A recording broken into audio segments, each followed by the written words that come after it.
Om Shanti. Good morning. साकार मुरली 13 सितंबर 2025। बाबा का मीठा मीठा लेटर हम मीठे मीठे बच्चों के मीठे मंथन के लिए। मंथन शुरू करने से पहले आनंद के सागर शिव बाबा की आनंद भरी किरणों के नीचे बैठ जाते हैं और अनुभव करते हैं कि मैं आनंद स्वरूप आत्मा हूँ, आनंद के सागर की संतान हूँ। आज की साकार मुरली एक शब्द के ऊपर भी हम ले सकते हैं और वो शब्द है कट। कट का मतलब जंग है ना। आप देखो किसी चीज़ के ऊपर जंग चढ़ी होती है ना तो उसको चुंबक नहीं खींचता है। तो आत्मा के ऊपर भी जंग लगती है क्या, और जंग लगती है तो करना क्या पड़ता है, इसको हम गहराई में देखेंगे। दूसरी इम्पॉर्टेंट पॉइंट जो है वो कर्मातीत के बारे में बाबा ने कहा है ना, कि कौन सा पुरुषार्थ हमें करना चाहिए। पुरुषोत्तम अगर बनना है, पुरुष माने होता है आत्मा, आत्मा को उत्तम बनना है तो क्या पुरुषार्थ करें, तो कर्मातीत। और कर्मातीत का पुरुषार्थ कैसे करेंगे वो भी हम देखने वाले हैं। और आज बाबा ने स्टैंप के बारे में बताया। भगवान की स्टैंप तो कल कहा था ना, जैसे छुट्टी नहीं देते हैं, आज बाबा कह रहा है स्टैंप नहीं बनवाते हैं। वास्तव में तो स्टैंप होनी चाहिए परमात्मा की, सबकी स्टैंप है, तो उसको भी हम देखेंगे। और सबसे श्रेष्ठ मंदिर हम सबको पता है, सबसे अच्छा मंदिर और पहला मंदिर वो बना है शिव बाबा का ही सोमनाथ मंदिर बना है, जो हम सबको पता है विक्रमादित्य जी ने बनवाया था। और बाबा ने आज सेवा के लिए कहा है, श्री कृष्ण है, नारायण है, श्री राम है, इनके गोरे और काले चित्र ले लो और जाकर के सबको समझाओ ये कैसे हुए, तो उसको भी हम देखेंगे। और बाबा कहता है अपने ऊपर ध्यान दो कि हमसे कोई पाप तो नहीं हुआ है ना, और पाप हुआ कि नहीं हुआ उसके लिए चार्ट रखो, उसके लिए बाबा ने कहा है ख्याल कर।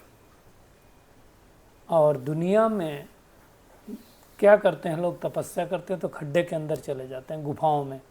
बाबा कहता है उससे अच्छा गंगा में जाकर के बैठो तो कम से कम शरीर की तो सफाई होगी। और सन्यासी लोग भी जब घर छोड़ देते हैं तो ऐसा नहीं होता है कि उनको घर की याद ना आए, टाइम लगता है। जो हमारे कुल का होगा वही सुनेगा, नहीं तो बाकी आएगा ही नहीं। बाबा कहता है दिन रात किचन में भोजन करते समय, रोटी पकाते समय, घूमते समय सोचो कि हमें भगवान की याद रहती है, पर चिंतन तो नहीं करते हैं। बाबा आज तो कह रहा सड़ी हुई पर चिंतन की बातें, तो इस पर चिंतन को भी हम देखेंगे। और कलार्थी जमीन में भी फल हम पैदा कर सकते हैं, कैसे, तो हम देखेंगे। और अपने को सदा प्रभु की अमानत समझ कर चलो तो रूहानियत आ जाएगी। तो ये पूरी मुरली है। हम शुरुआत करते हैं जंग, कट। आप देखो वो जो लोहा होता है, आप लोहे पर आप कभी देखेंगे तो जो इसमें जंग लगी हुई होती है उसको जब आप चुंबक के सामने लेकर के जाओ तो हमने देखा है वो क्या होता है, उसको चुंबक खींचता नहीं है। क्यों नहीं खींचता है, तो उसका कारण यही होता है कि उसके ऊपर जंग लगी हुई है, मैग्नेट नहीं खींच सकता है। मतलब उसकी जंग को हटाओ तो खींचेगा। जंग क्या होती है, तो लोहे पर जो जंग लगती है आयरन और जो मॉइस्चर होता है ना। अगर हम इसको केमिस्ट्री में देखें तो जो आयरन होता है प्लस मॉइस्चर वाटर और प्लस एयर हवा ऑक्सीजन, ये मिलाकर के फेरस ऑक्साइड बनाता है। और फेरस ऑक्साइड को इसको जंग कहा जाता है। ये जंग हमेशा आप देखोगे जब ह्यूमिड एटमॉस्फेयर होता है तो ज़्यादा लगता है। जब आप देखो गाड़ी में नीचे तलवों पर लगेगी, कोई कील आपकी दीवार में होगी उस पर ज़्यादा लगेगी। अब इसी तरह से आत्मा के ऊपर जंग होगी तो परमात्मा की तरफ अट्रैक्शन नहीं होगा। अब ये जंग कैसे लगती है, तो वो जंग लगने के लिए क्या चाहिए, कील तो चाहिए, लोहा तो चाहिए, वाटर चाहिए और ऑक्सीजन चाहिए। तो ये वाली जंग लगने के लिए क्या चाहिए, ये वाली जंक लगने के लिए आत्मा तो होगी, सोल प्लस, तो उसके लिए क्या चाहिए? उसके लिए आत्मा तो है ही है, जैसे उधर आयरन है इधर आत्मा है। अब आत्मा को अगर अभिमान आया, अभिमान रूपी मॉइस्चर लगा और कुसंग रूपी संग लगा, कुसंग रूपी ऑक्सीजन बोल सकते हैं आप, तो क्या होने वाला है? जंक लगने वाली, चढ़ने वाली। जैसे हमने परचिंतन प्रदर्शन किया, दूसरों को देखना चालू किया, तो आत्मा के ऊपर जंक चढ़ना चालू हुई, और जैसे जंक चलना चालू हुआ परमात्मा की खींच नहीं होगी। इसलिए कहते हैं परदर्शन, परचिंतन, परमत। कई मुरलियों में बाबा ने कहा है 3 पर काटने हैं, 1 पर रखना है। कौन से? परदर्शन, परचिंतन, परमत, ये 3 पर काटने हैं और 1 परोपकार वाला पर रखना है। तो उतरेगी कैसे, है ना? तो वो जब तक जंक रहेगी तब तक आकर्षण नहीं हो सकता है। अब ये जो कुसंग है ना, ये बहुत हमें घाटा दिलाता है, नीचे को ले जाता है। और आजकल तो सबसे ज़्यादा कुसंग तो हमारे मोबाइल का ही है, क्या क्या देखते रहते हैं, है ना? तो और जब हम इधर उधर देखेंगे तो इधर उधर की बातें याद आएंगी। इसलिए हमें बहुत ही अपने ऊपर कंट्रोल रखना है, क्योंकि आज बाबा स्पष्ट रूप से कह रहा है अगर जंग चढ़ी हुई होगी तो फिर बिल्कुल वो अट्रैक्ट नहीं होगी, और अगर जंग नहीं होगी तो क्या होगा? अट्रैक्ट हो जाएगी चुंबक से। थोड़ी सी भी कट होगी तो बाबा कहता चटकेगी नहीं, कशिश नहीं होगी, है ना? इसी प्रकार से हमारे अंदर कशिश कब होगी? भगवान के साथ कशिश कब होगी? अगर आत्मा के ऊपर जंक नहीं हो। सबसे बड़ी जंग चढ़ी है 5 विकारों की, काम, क्रोध, लोभ, मोह, अहंकार की तो जंग चढ़ी है। अब वो चढ़ी होगी तो भगवान से कशिश नहीं होगी।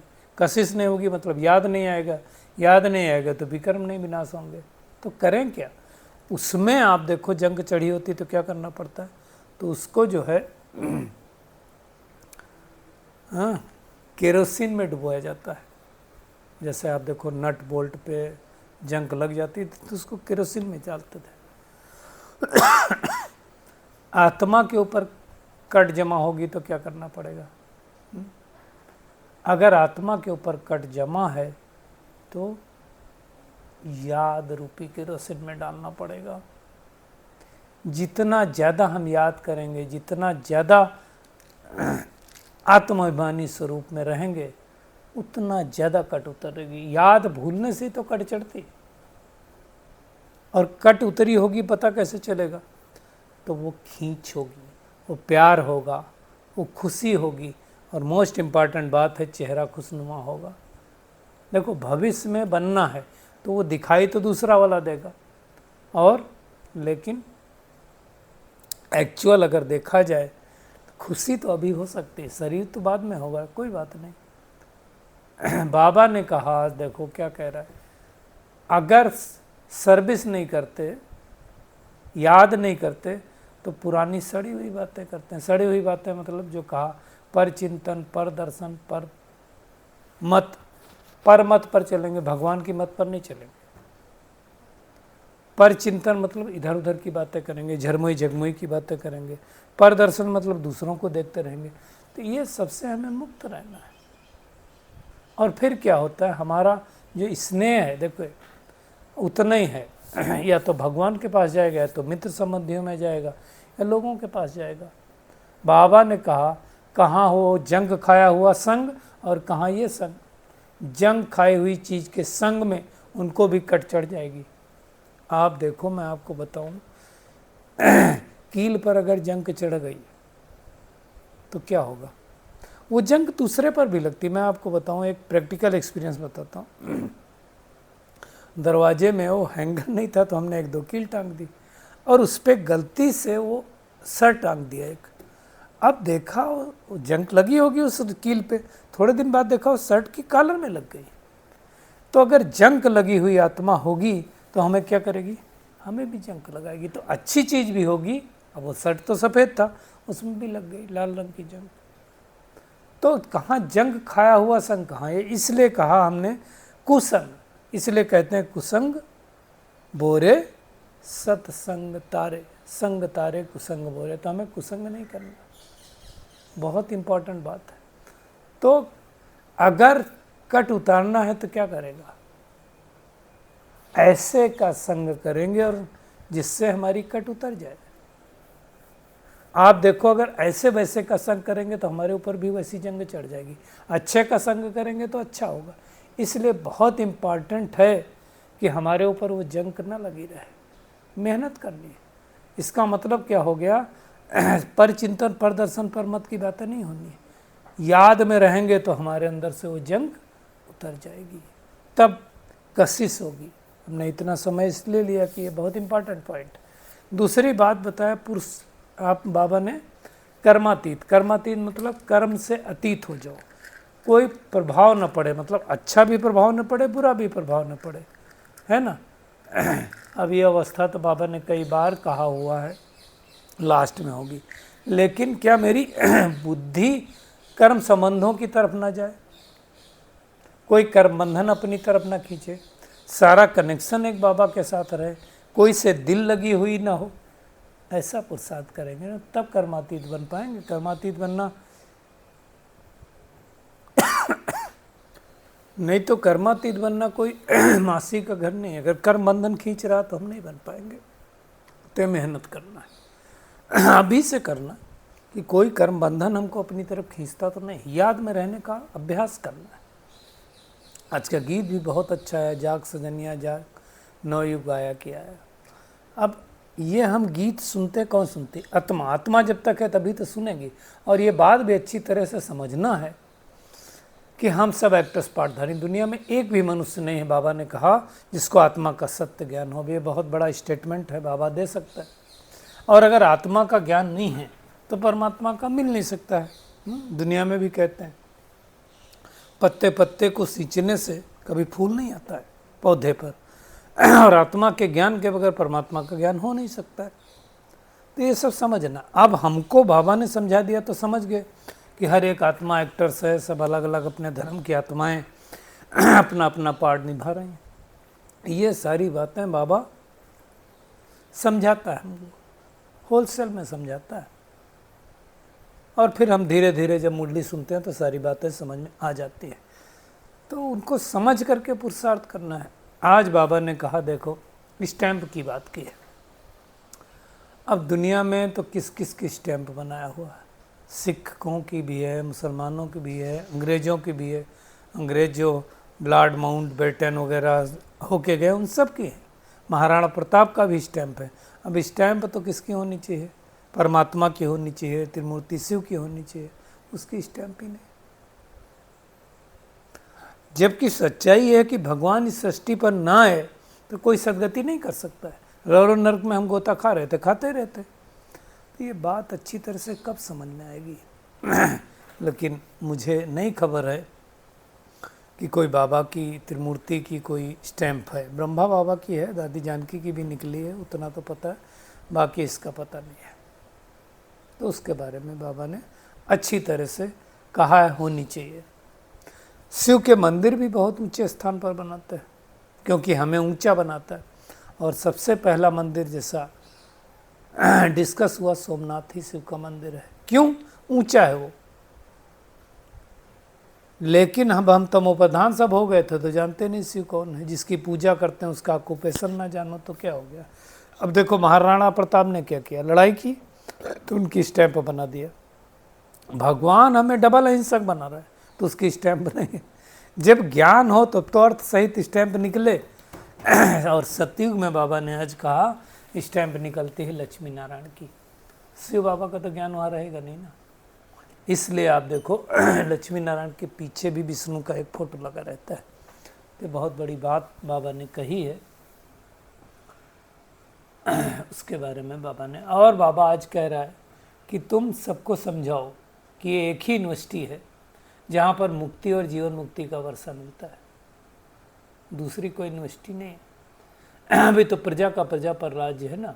अभी दुनिया को नहीं मालूम है कि भगवान आकर के हमें कैसे स्वर्ग का मालिक बनाता है। लोग तो शिव जयंती का भी अर्थ नहीं समझते हैं ना। तो बाबा सेवा के लिए कह रहा है कि तुम क्या करो, श्री कृष्ण, श्री नारायण, श्री राम के काले चित्र हाथ में लेके जाओ, फिर समझाओ श्री कृष्ण को श्याम सुंदर क्यों कहा जाता है। सुंदर सतयुग में था, श्याम कलयुग में बना। क्यों बना? कहते हैं ना वो सांप ने काटा, तो कोई सांप ने नहीं काटा। किसने काटा? विकारों रूपी सांप ने काटा। तो इसको समझ करके समझा देते हो, समझा सकते हो सबको, है ना। तो उसके बारे में बाबा ने कहा। एक बात और बहुत इम्पोर्टेंट बात बाबा ने कही कि सोचो कि हमसे कोई पाप तो नहीं होता है। अगर पाप होगा तो पुण्य आत्मा कैसे बनेंगे? और उसके लिए बाबा ने कहा चार्ट रखो, कैसे हम तमो प्रधान से सतो प्रधान बने, उसका ध्यान रखो। अब पाप, कई बार हम पाप सोचते हैं जो बड़े बड़े पाप होते हैं उसको पाप कहते हैं। छोटी मोटी चोरी चकारी कर ली, झूठ बोल दिया, उसको हम पाप नहीं समझते। आप सब लोग बताओ, यदि मैंने किसी के बारे में बुरा सोचा, पाप कैटेगरी में आएगी कि नहीं आएगी? और मैं उससे भी सूक्ष्म बात बोलता हूँ कि आपने मुझे बुलाया, मैं आपके पास आ रहा हूँ, मैं घर से नहीं निकला, आपका फ़ोन आया कि आप आ रहे हो, हाँ बस रास्ते में पहुँच रहा हूँ, मैं घर पे ही बैठा हूँ, ये पुण्य के खाते में आएगा, पाप के खाते में? आप लोगों को बताना है। ऐसा झूठ बोलते लोग। होंगे कहीं और, बोल देंगे कहीं और। ये भी पाप है कि नहीं है? सोचो, ब्राह्मण आत्माएं भी इस तरह का काम करती हैं।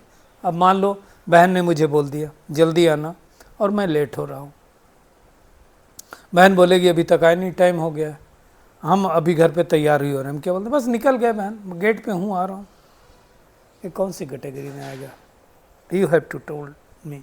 आप बताएंगे कमेंट करके कि क्या कौन सी कैटेगरी में आएगा। और ये सब बातों के लिए बाबा कहता है चार्ट रखो तो अटेंशन जाएगा। आप सच बोल दो ना, सच बोलने में कौन आपको फांसी पे चढ़ाएगा। आज बाबा ने एक बात और कही कि सन्यासी लोग, बहुत सारे लोग सन्यासियों के पास भी जाते हैं, उनको नहीं मालूम सदगति दाता भगवान है, और उसको पाने के लिए खड्डे के अंदर जा कर के बैठते हैं। भगवान कहता है इससे अच्छा तो गंगा में जा कर के बैठो, साफ सफाई तो हो जाएगी। क्यों बैठते हैं? शांति चाहिए। शांति वास्तव में कब मिलेगी? जब हम शांति धाम में जाएंगे, उसके पहले तो शांति मिल नहीं सकती। और वो शांति धाम निवासी इस पुरुषोत्तम संगम युग में आकर के ये सारी बातें हमें समझाता है। तो मेहनत करना, जो मेहनत करेगा वो राज्य पाएगा, मेहनत नहीं करेगा वो सजा खाएगा, पद भी भ्रष्ट होगा। तो समझना है। बाबा कहता है सन्यासी भी सन्यास करते हैं तो ऐसा नहीं होता कि तुरंत घर बार भूल जाते हैं, उनको भी टाइम लगता है घर बार भूलने में। आप सबको ज्ञान देते रहो, तुम्हारे कुल का होगा तो सुनेगा, ब्राह्मण कुल का नहीं होगा तो नहीं सुनेगा। बस पॉइंट्स देते रहो, है ना। तो समझाने में कोई हर्जा नहीं है, समझाओ सबको। किसी किसी को तीर लगेगा, कट निकली होगी तो थोड़ा लगेगा, बिल्कुल नहीं निकली होगी तो बिल्कुल नहीं लगेगा। बाबा कहता है अपना करेक्टर देखो, हम रात दिन क्या करते हैं। भोजन बनाते समय, रोटी पकाते समय, घूमते पर समय भगवान की याद में रहो। बाबा तो सबकी अवस्था को जानता है। अभी कभी बोलेगा कि मैं अवस्था को किसी के जानने की जरूरत नहीं, तो क्या कहने का मतलब बाबा के भाव को समझना। इसलिए हमें अपने ऊपर पूरा का पूरा टेंशन रखना है। कुछ भी करके अपने आप पर पहले रहम करना, फिर दूसरों पर रहम करना है, तभी हमारे कैरेक्टर सुधरेंगे। आज के वरदान पे आते हैं, दृढ़ता और कल राठी जमीन। दृढ़ता द्वारा कल राठी जमीन में भी फल पैदा करने वाले सफलता स्वरूप हो। आजकल तो पत्थरों पर भी उगा देते हैं, छत पर भी उगा देते हैं। कल राठी मतलब जहाँ कुछ पैदा ना हो, पत्थर हो। तो बाबा कहता है कोई भी बात में अगर सफलता चाहिए तो दो बातें चाहिए, एक दृढ़ता चाहिए और एक स्नेह का संगठन चाहिए। दृढ़ता कल राठी जमीन में भी फल पैदा कर सकती है, मतलब जहाँ कोई ना ज्ञान में चल रहा हो वहाँ भी कर सकती। आप देखो दादी जानकी का एग्जाम्पल है, जब लंदन गई वो सेवा करने के लिए, तो वहाँ पर कोई नहीं आ रहा था, क्यों? दो चीज़ें थी, एक तो दादी पढ़े लिखे नहीं थी और अंग्रेजी भी नहीं आती थी। तो दादी ने अब सोचा अब वहाँ क्या करें, बाबा ने भेजा तो जरूर कुछ सोच के भेजा होगा। तो दादी ने क्या किया, मुरली पढ़ना चालू किया और सामने उनके जो बेडशीट पड़ी हुई थी उस बेडशीट में फूल बने हुए थे जगह जगह पर। और दादी ने संकल्प किया ये सब आत्माएं बैठी, मैं सबको ज्ञान सुना रही हूँ। और वो 1 दिन किया, 2 दिन किया, 10 दिन किया, 15 दिन किया और फिर धीरे धीरे लोग आने लगे और देखो 140 देशों में खुल गए। तो ये तपस्या का फल है। कोई होता हार मान लेता है, कोई नहीं आ रहा तो नहीं करता। तो इन बातों का हमें बहुत अच्छी तरह से ध्यान देना है। मेहनत करेंगे तो सब कुछ होगा। बाबा कहता है रेत में जैसे साइंस वाले फल पैदा करते हैं, आप साइलेंस की शक्ति द्वारा क्या करो, स्नेह का पानी दो तो फलीभूत होगा। ना उम्मीद में उम्मीदों का दीपक जगाओ और हिम्मत रखेंगे तो भगवान की मदद जरूर मिलेगी। और अपने को सदा प्रभु की अमानत समझकर चलो तो कर्मों में रूहानियत आएगी, है ना। भगवान की अमानत है, हम भगवान के बने हैं तो भगवान के काम आए। अमानत में खयानत नहीं आनी चाहिए, तो उसके बारे में भी ध्यान देना है। और सारथी, कल भी सारथी की बात आई थी। सारथी मतलब शरीर को आत्मा चलाती है, तो जो आत्मा ही शरीर की सारथी है, चलाने वाली है, तो आत्माभिमानी अवस्था है तो हम सारथी हैं। और ब्रह्मा बाप ने इसी विधि से, देखो बोलते थे जसोदा भी आत्मा है, नारायण भी आत्मा है, सबको आत्मा बोलते थे। नंबर 1 सिद्धि प्राप्त की, तो फॉलो फर्दर करना है ना। भगवान देखो देह को अधीन करके प्रवेश होता है, सारथी बन जाता है। तो हमें भी क्या करना है, देह के अधीन नहीं होना, देह को अधीन में होकर के भगवान का न्यारा और प्यारा बनना है। यानी बाप समान सारथी स्थिति में रहेंगे तो साक्षी तो हो ही जाएंगे, तब माया की लेप छेप नहीं लगेगी। तो पूरी मुरली में टेक होम यही है कि आत्मा के ऊपर जो जंक चढ़ी है उसको हटाना है बाबा की याद के द्वारा, और आपस में कोई पुरानी परचिंतन प्रदर्शन परमत की बातें नहीं करनी है, क्योंकि बुद्धि योग तोड़वाती है। कोई भी अब ध्यान रहे पाप कर्म ना हो क्योंकि हमें पुण्य आत्मा बनना है। याद में रह करके इस जंक को उतारना है। भगवान जैसे हमारे ऊपर रहम करता है, ऐसे पहले खुद पर रहम करना है, फिर अनेकों पर रहम करना है। पढ़ाई और श्रीमत पर पूरा ध्यान देना है, अपने कैरेक्टर सुधारने हैं और खुद को भी प्रभु की अमानत समझकर चलना है, तो कर्मों में रूहानियत आएगी।